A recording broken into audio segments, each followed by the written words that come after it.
Bonsoir à tout le monde, j'espère que vous portez bien. Ici Samuel Boumso, l'immigrant africain. Comme tous les dimanches, nous avons rendez-vous pour une toute nouvelle publication, pour une toute nouvelle vidéo, ok, pour partager avec vous mon expérience en Lettonie, dans l'Union européenne, ou alors une expérience de quelqu'un d'autre, de plusieurs autres candidats, ou alors citoyens africains vivant dans le monde.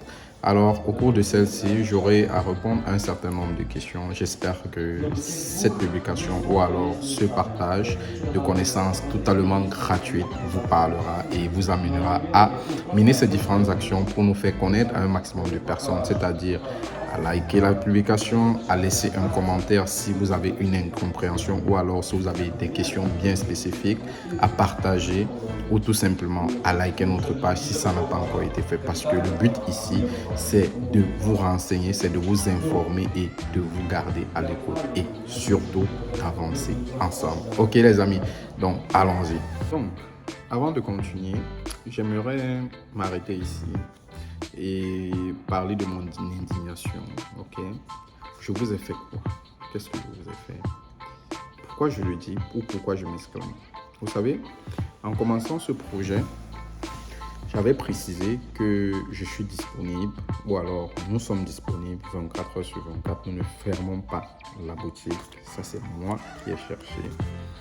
Mais est-ce que cela veut dire que certains de nos confrères, consoeurs, vous faites bien d'ailleurs, se permettent de nous écrire à 3 heures du matin, 4 heures du matin?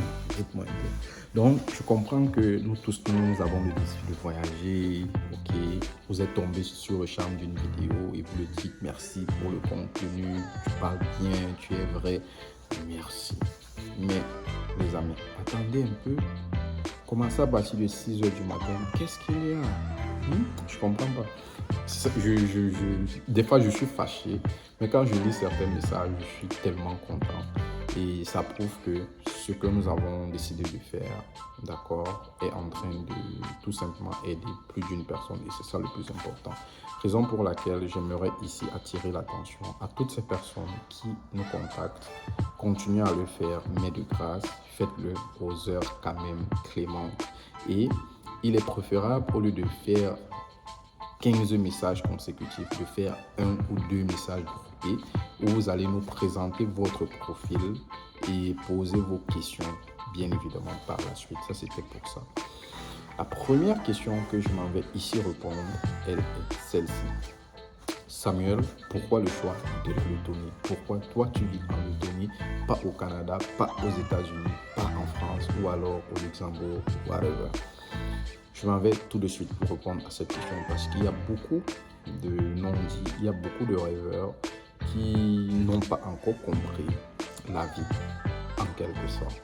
Déjà, il faut savoir que j'ai quitté le Cameroun en 2015, ok, après l'obtention de ma licence et après plusieurs mois ou années dans des entreprises de la place en tant que stagiaire professionnel dans des services de finance comptabilité où, voilà, où j'ai donné le meilleur de moi-même et j'ai pas pu avoir un boulot officiel, raison pour laquelle j'ai décidé par le biais de la famille, parce que je n'avais pas encore les moyens, je n'avais pas encore le chiffre d'aller vers la Russie.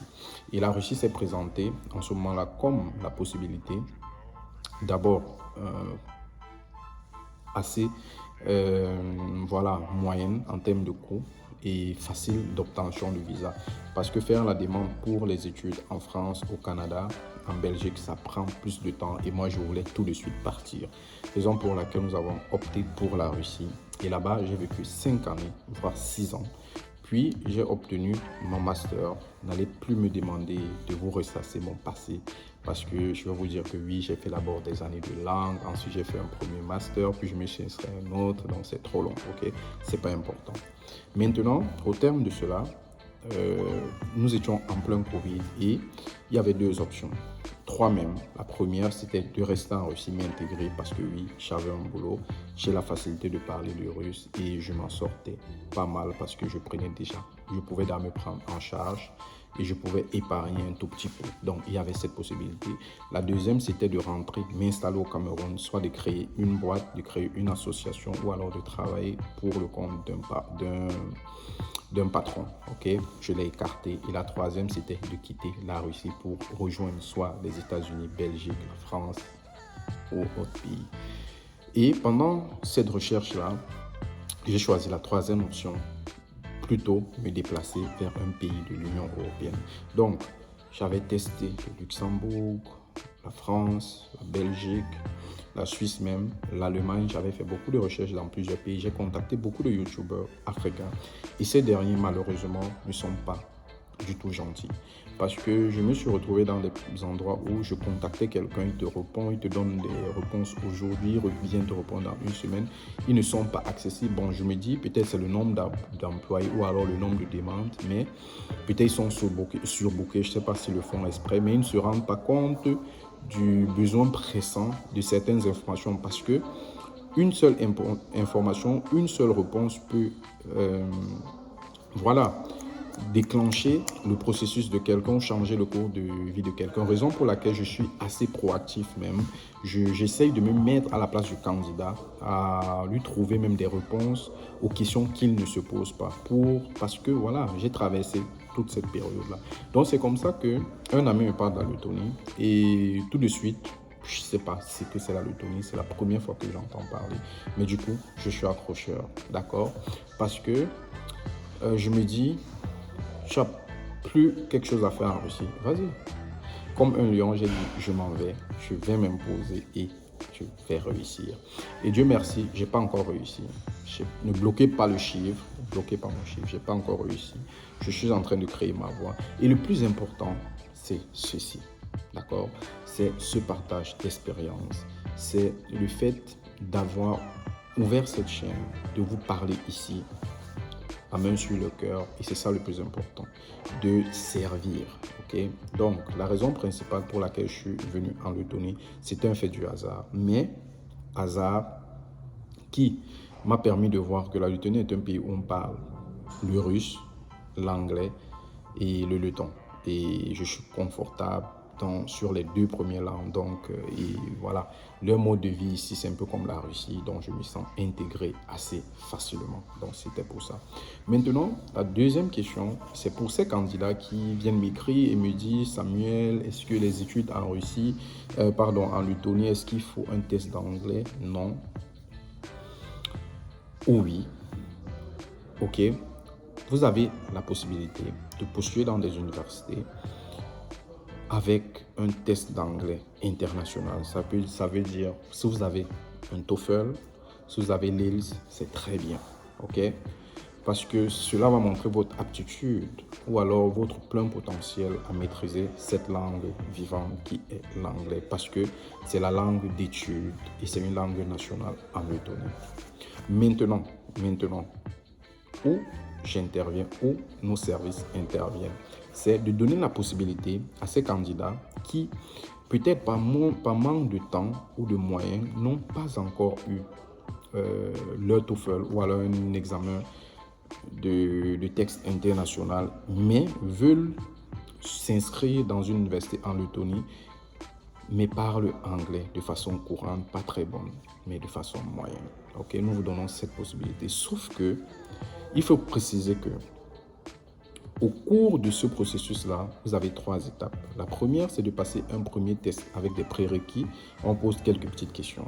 La deuxième phase, c'est de passer l'interview où je vous prépare personnellement au type de questions. Maintenant, la troisième étape qui est assez coriace, et nous vous envoyons également des épreuves, c'est de passer le test de langue organisé par l'université. C'est un test qui est constitué de plusieurs paragraphes. Il peut y avoir l'oral, l'écrit, la compréhension, ok, un échange, et c'est fait sur vidéo, d'accord, sur une plateforme où tout est filmé, donc vous n'avez pas la possibilité de tricher. Donc, il y a des candidats qui se disent que voilà, c'est assez facile. Oui, c'est facile parce que nous avons essayé de marcher, mais vous avez cette dernière étape pour valider votre inscription en passant ce test, parce que sans ce dernier, il sera difficile de vous trouver une admission.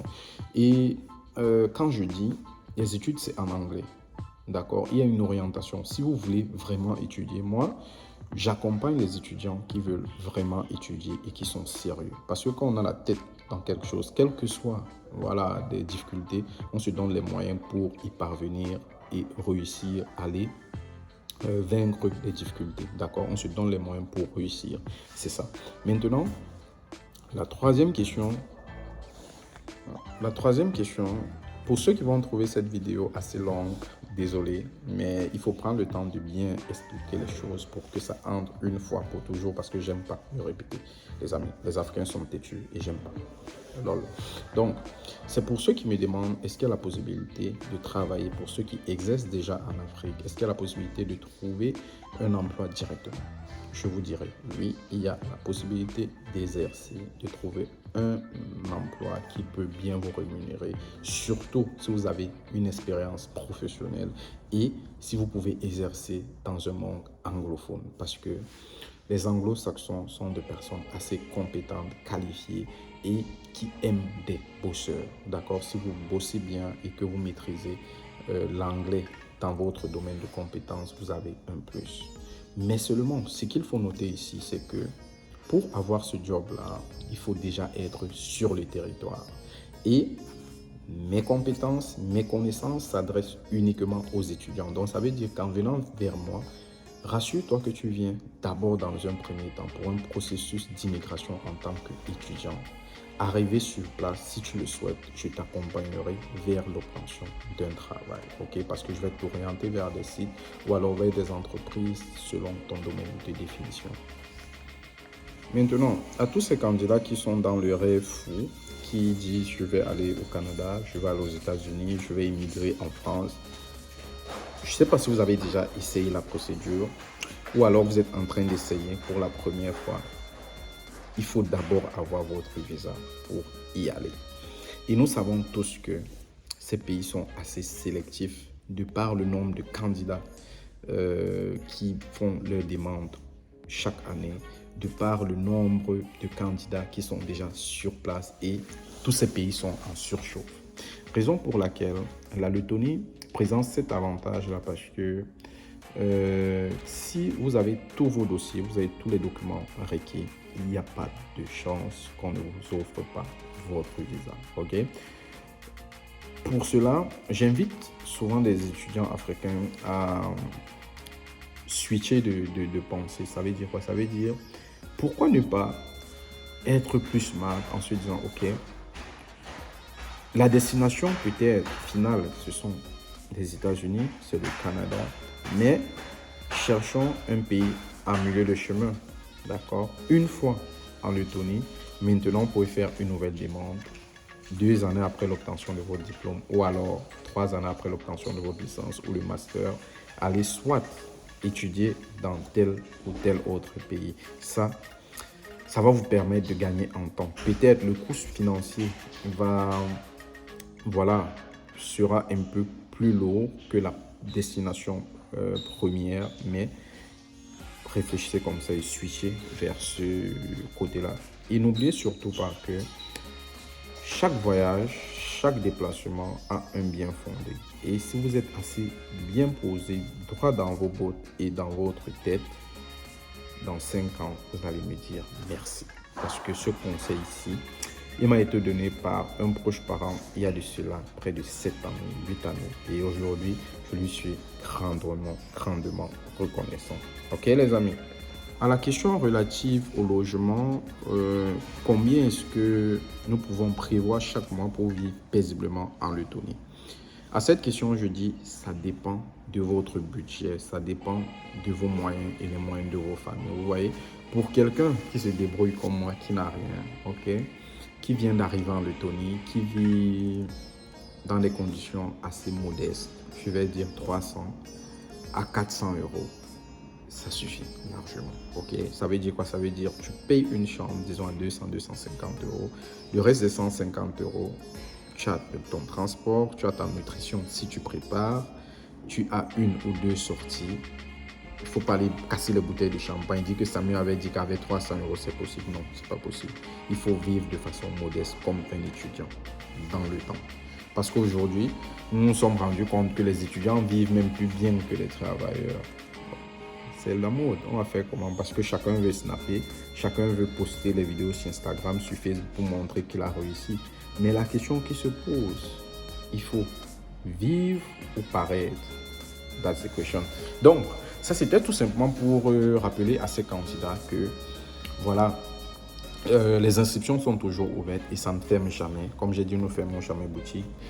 Ça, c'est pour la rentrée de février 2023. J'espère que dans cette vidéo, j'ai au moins pu répondre à une question. Et si je n'ai pas répondu à ta question, il faut poser une question en commentaire pour que je puisse être inspiré pour de nouvelles vidéos. Parce que voilà, je ne vais pas me mettre là à parler tout seul. C'est vrai que je veux aider, mais je dois quand même connaître les difficultés de mes followers, entre guillemets, des personnes qui me suivent au quotidien. Et voilà, ensemble, nous allons échanger, nous allons progresser et continuer surtout à vous impliquer.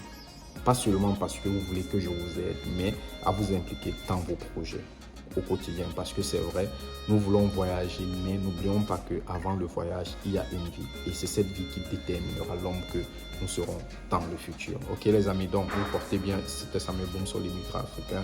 Peace out. See you soon. Ciao.